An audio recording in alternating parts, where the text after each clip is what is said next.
Chers amis, bonjour et bienvenue au rendez-vous du partage des plans spirituels. Nous sommes le 14 mai 2020 et je rends grâce au Seigneur en ce jour anniversaire. Que cette joie vous atteigne, qu'elle vous soit communiquée par la force de l'Esprit Saint que nous attendons.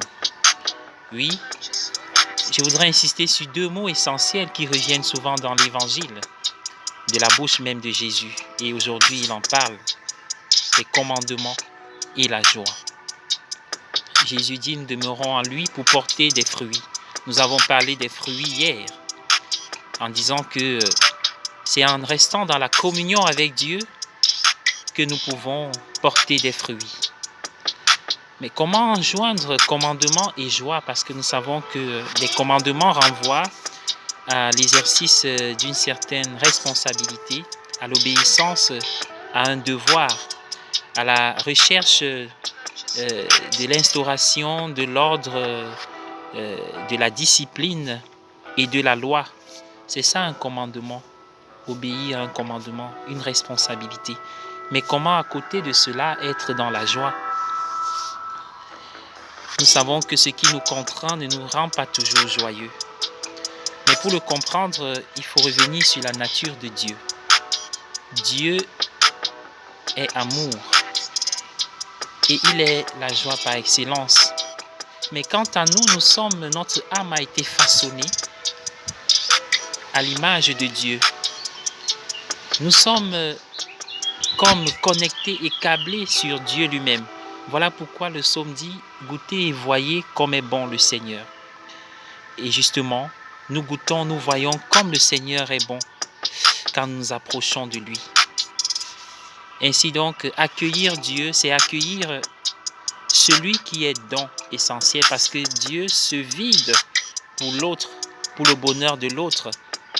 Accueillir Dieu, c'est donc accepter de se vider, de s'ouvrir pour l'autre, oser donner, être un don pour l'autre. Et on comprend donc quand le Seigneur dit « Vous garderez mon commandement, le voici, aimez-vous les uns les autres comme je vous ai aimé ». Obéir à ce commandement, c'est accepter d'être heureux, c'est emprunter le chemin du bonheur. Et je vous invite donc à prier, à rendre grâce pour tout cela et pour toutes les marques de l'amour de Dieu dans notre vie et autour de nous. Qu'aujourd'hui nous puissions appeler des gens, souhaiter le bonheur aux gens, faire, n'est-ce pas, ne serait-ce que dire, ne serait-ce qu'une prière pour eux, ou alors leur rendre visite pour ceux qui le peuvent.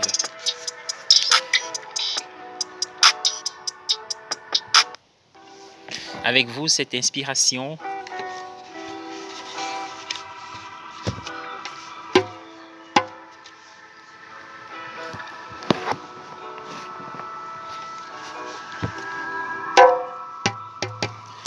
Je suivrai mon Seigneur et mon Maître, sans jamais m'éloigner de ses voies, sans que rien d'ici-bas ne m'arrête,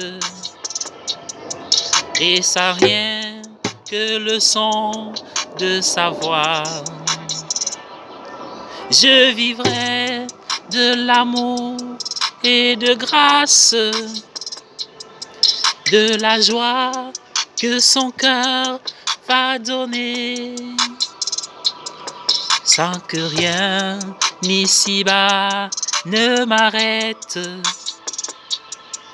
Oui, toujours, je vivrai de son amour.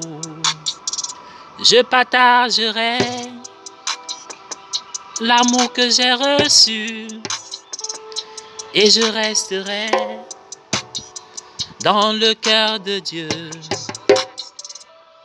Je donnerai la joie à mes frères. Oh oui, qu'ils soient heureux, je le souhaite.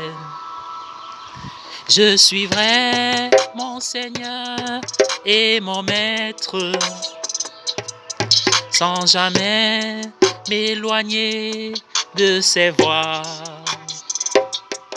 sans que rien ici-bas ne m'arrête. Oui, je resterai dans son amour. Père Omer Billy Dangan.